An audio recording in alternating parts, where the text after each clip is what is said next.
Hello guys, welcome to my Orchid channel Karin's Orchids.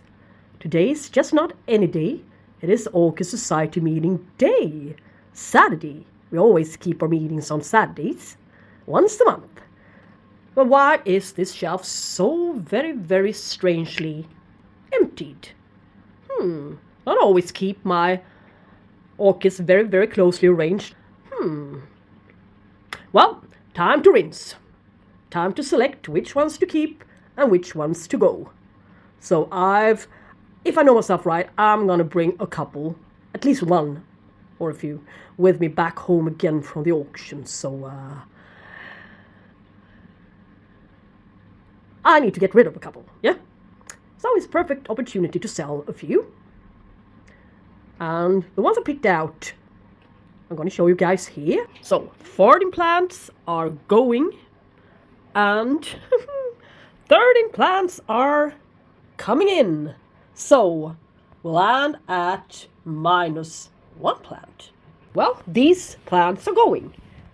Elizabeth and Buckleberry hasn't bloomed for many years. Grown tired of it, so she's going now. A division of my beautiful, yeah, you recognize this, guys. Paphiopedilum Rothschildianum hybrid. I bet this one is the white lady that everybody's talking about so daily. Yeah, that one's going. A little Paphiopedilum Godefroye, a little division, is going. I don't need it. What's left of my Paphiopedilum Saint Swithn is going. I have yet another one, a better one, with more than 7 fans now.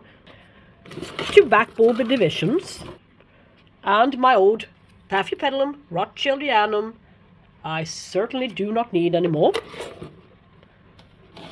Cattleya hybrid, no name. Got 2 of them.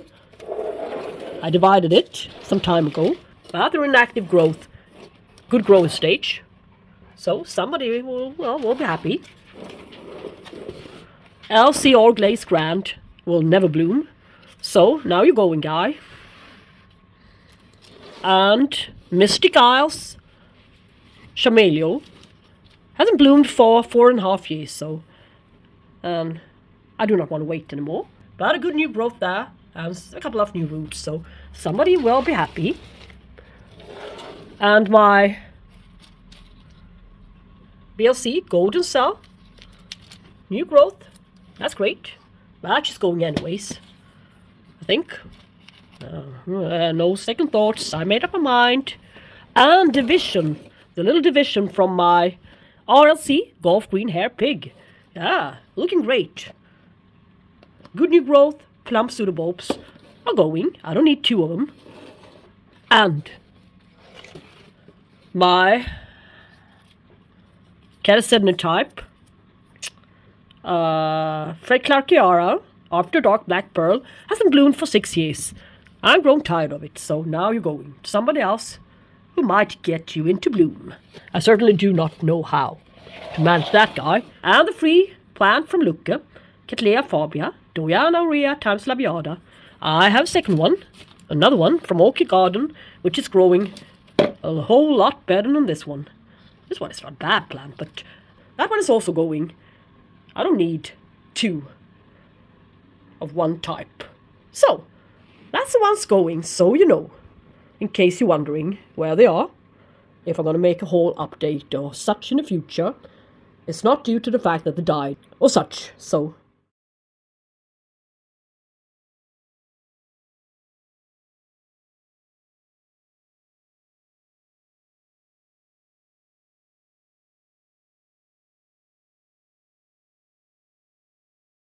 There's a lot of good stuff going on.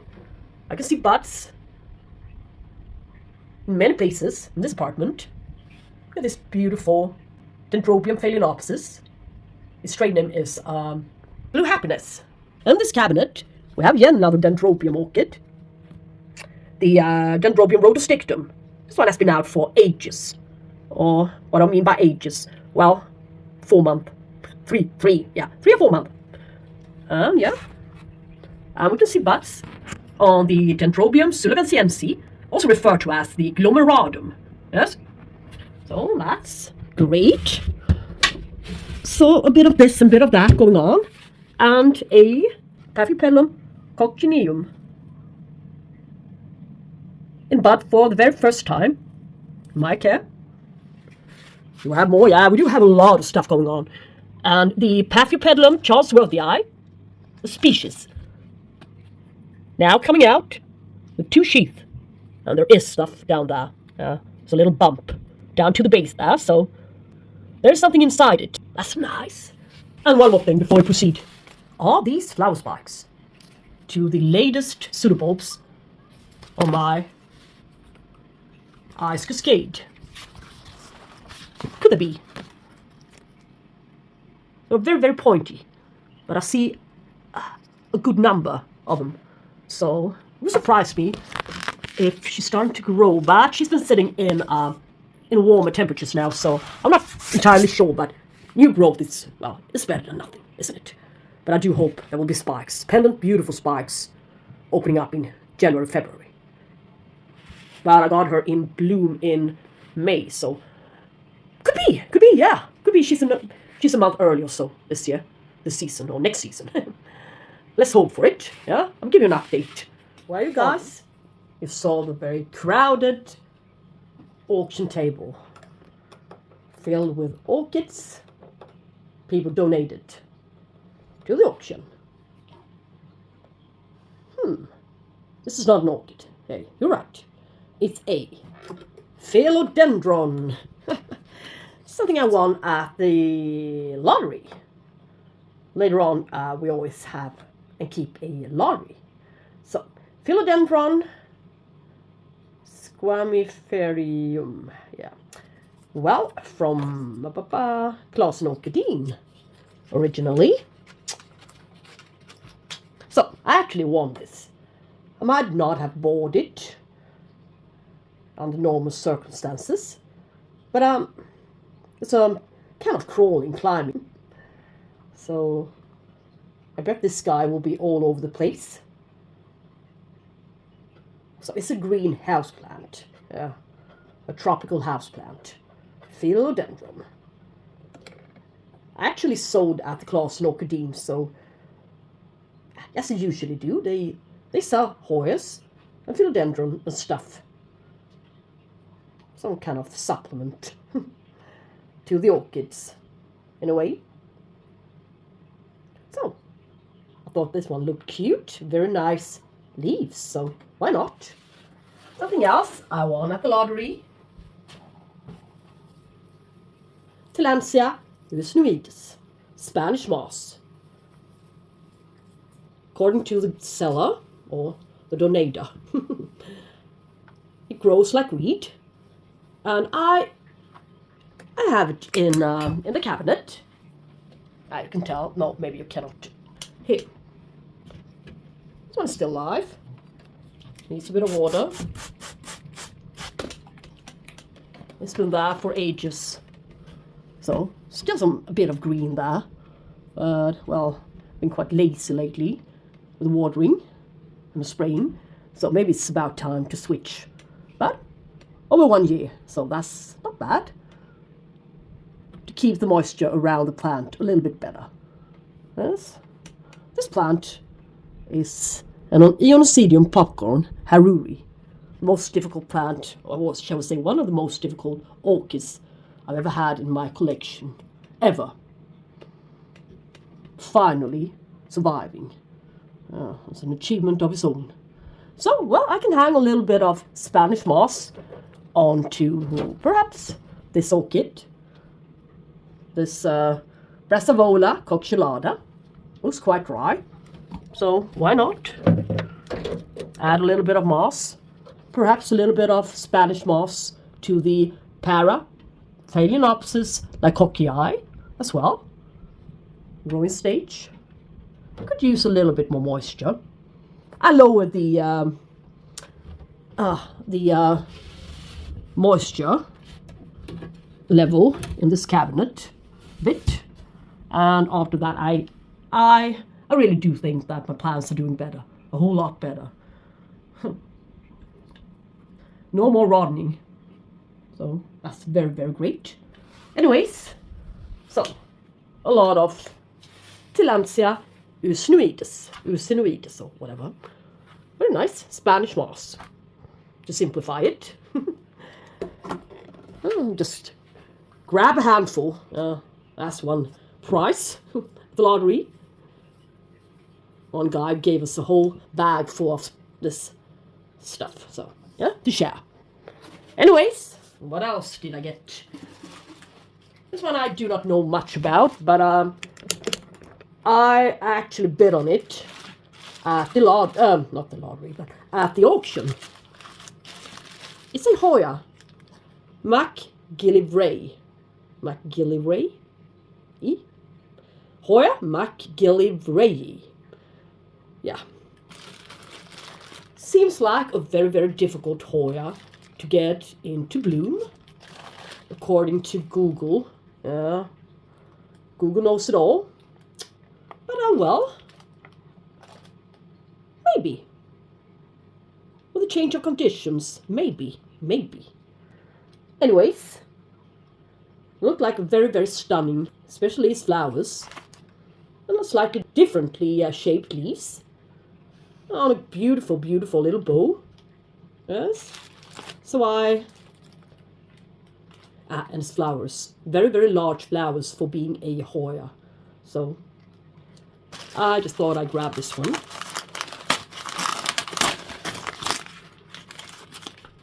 It's sitting in regular house plant soil. So with some perlite, you can see. But I think, why not? It's going to do great in there. No worries. So, great addition to my Hoya collection. This is number 5. I thought I'd stop at 2 or 3, but yeah, you know me, guys. It's number 5. Yeah. So, beautiful. So, well, did I get an orchid or not? Or is this just some kind of a joke video? No, I did get or shall we say I did won an orchid at the lottery. Oncidium, Cherry Baby, Sweet Fragrance. Also from, looks like it's from the class Orchidine. Originally. Sitting in some kind of a beautiful little clay pot. It's been blooming. Not the best of foliage, really. Looks a bit, it's been outside or such during summer period. I'm not sure. I didn't really ask about its prior life. So, all I'm interested in now, from now on, is how I'm going to keep it. So, firstly, I am gonna get it out from this pot. Obviously. Quite over-potted. Not width-wise, but depth-wise. According to its root system, it's very, very decomposed. This medium looks decomposed, I'm not sure.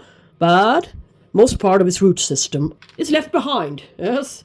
It's lying there amongst the bark. So very, very, very, very damp and wet. But the superbulbs are very, very plump. Beautiful. I guess it needs a lot of moisture. But not this much. It's not going to dump its root system by this treatment. It's very, very, very soft and gentle. As you saw. So, it's a very, very lousy, to be honest, very lousy root system. It needs another one. Yes. This pseudobulb looks quite twisted. What's coming up there? Yeah, there's another new growth that's been hiding, buried underneath the soil. So no light has ever hit that one. That's why it's so pale. What do we have here? It's another little new growth trying to emerge in any way possible. So doing what it can. So I'm going to wash this orchid's root system off under my tap. Yes. And there surely will be some changes in this setup. Yeah. So what I'm going to do is, after I've treated it for preventative reasons only, I sprayed it with pesticide. I don't know what it brought with it. So, and I'm going to treat it the old-fashioned way. Cut off tatty parts in hope for the root system to branch. So I'm going to make a little mixture of ready-mix bark from the grocery store. Nothing fancy. It is just what it is. So, medium grade bark and a grain of charcoal. Biochar, yes, found at the garden center. A handful of pumice, aeration, and moisture and minerals. Yes. And a bit of spag. I'm gonna cut it or make it a little bit more shredded in a way. Just like this.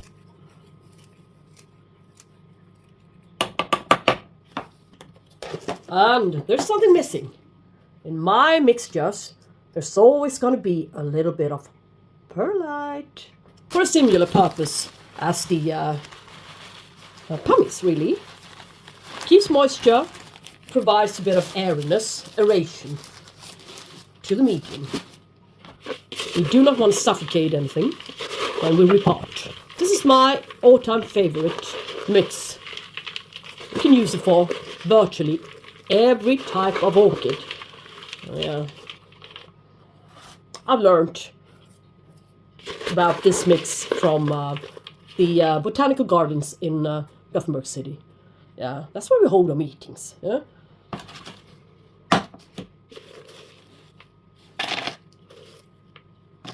So it's not going to be a very, very deep root system, so I can fill it up a little bit. So where's this new? Yeah, we already know. Here it is. It's newest growth. And the other little tiny guy, which we just saw, is here. So it's growing in two directions, yes. But I believe in that growth more than I believe in that one to the other side. So this one would need the most space, which means that we need to leave a little bit more space to the front. This growth is, and I believe it's quite a climbing one. I haven't had this one before. Everybody seems to have it, but I've never had it. And I'm quite certain that I will bury the new growth as well a little bit, but yeah, someday they'll reach the top layer. I think this is a very, very beautiful medium mix. Good to work with as well.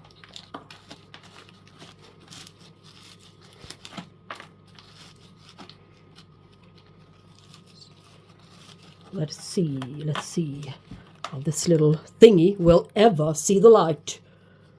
Maybe, yeah, it will go out to that direction, maybe. Well, I'm not sure really. Maybe I should just put this little guy to the middle after all and see where it will land, the new growth. Yes. It's points through here, so anyways, we shall see where it pops out. So I can always fill it up a little bit more to the top here with some more medium after I know what the new growth will do next. So I might just, I think I'm gonna leave it like this. Just stake it up a little bit for who knows what they're gonna do next. So just gonna be careful and wait.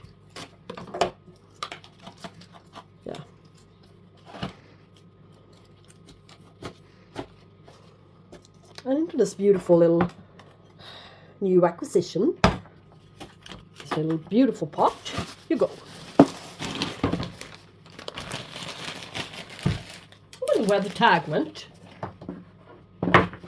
Nice to see it. Take a read. Yeah, it's somewhere.